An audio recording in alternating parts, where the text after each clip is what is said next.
Shahaji Raje himself was a scholar of Sanskrit. He had under his patronage artists and scholars of various languages. He appointed intelligent teachers for Shivaji. Shivaji's education began, do you know at what age? Well, at the age of 7. Soon Shivaji became skilled in the art of reading and writing. He began to read the stories from Ramayana, Mahabharata, and Bhagavad on his own. Do you like reading stories on your own? I'm sure you do. Well, to teach Shivaji warfare, Shahaji Raje had appointed some teachers. They began to teach Shivaji to ride a horse, to wrestle, to use swords and dandapatta.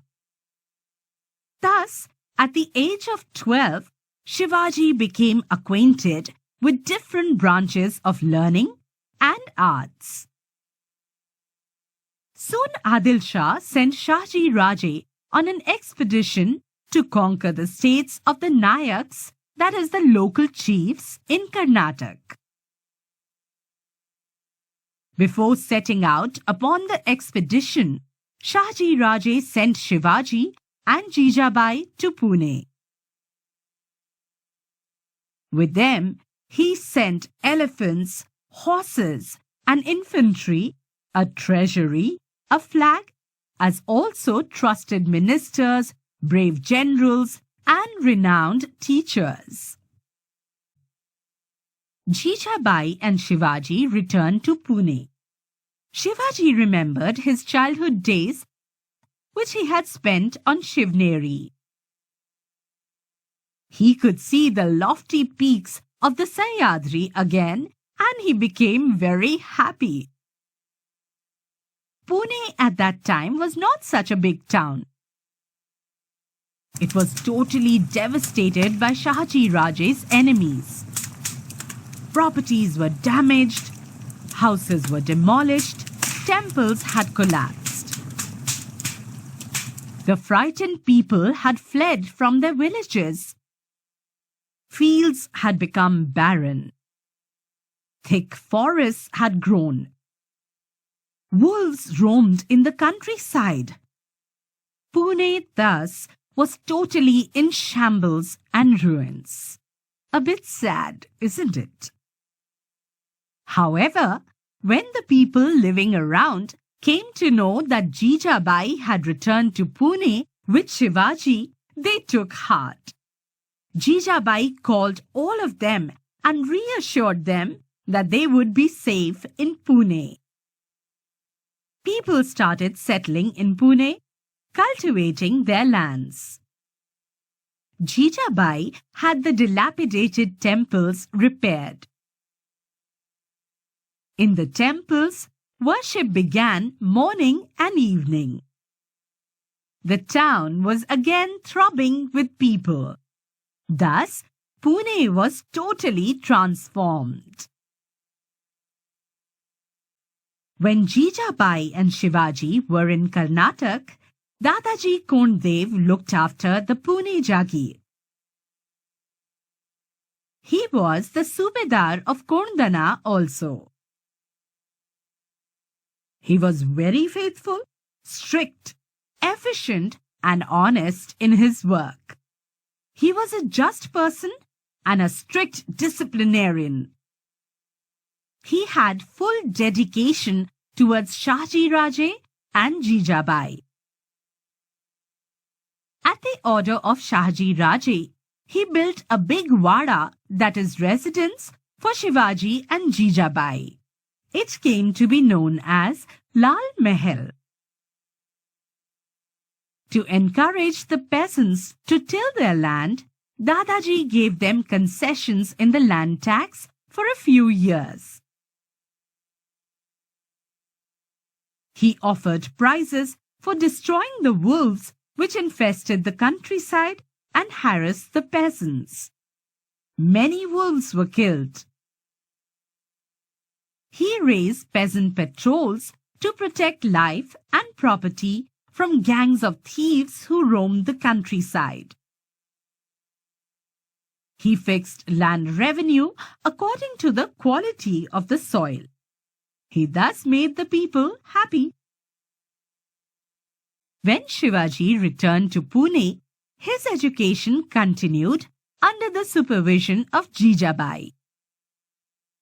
While returning from Bangalore, Jijabai and Shivaji were accompanied by eminent teachers sent by Shahaji Raje. They taught him many sciences, branches of learning, and languages.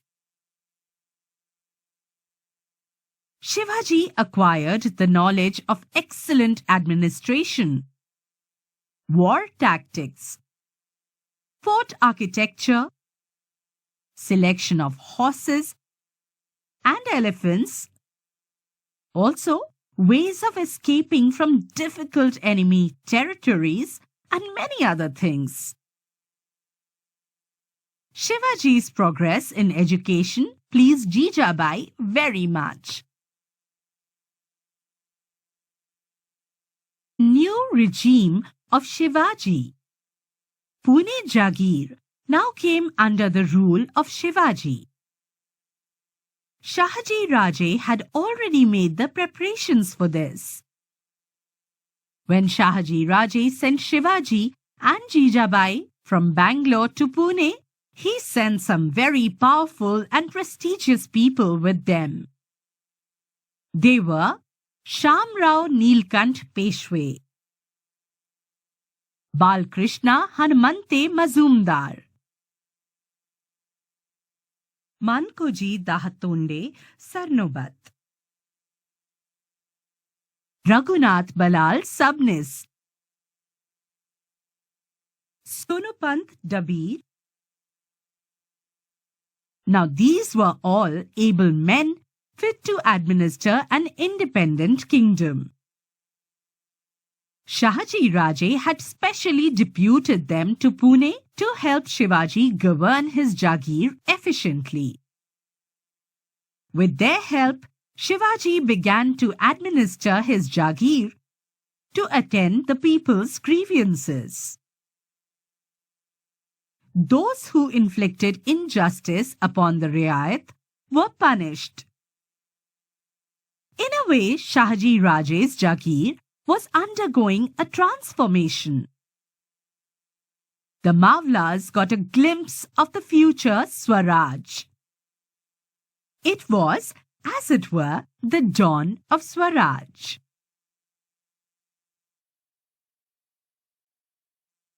Shivaji's marriage. When Shivaji was 14 years old, Jijabai started thinking of his marriage. Yes, as young as that. In those days, people married at a very early age. So Jijabai started looking for a suitable wife for Shivaji.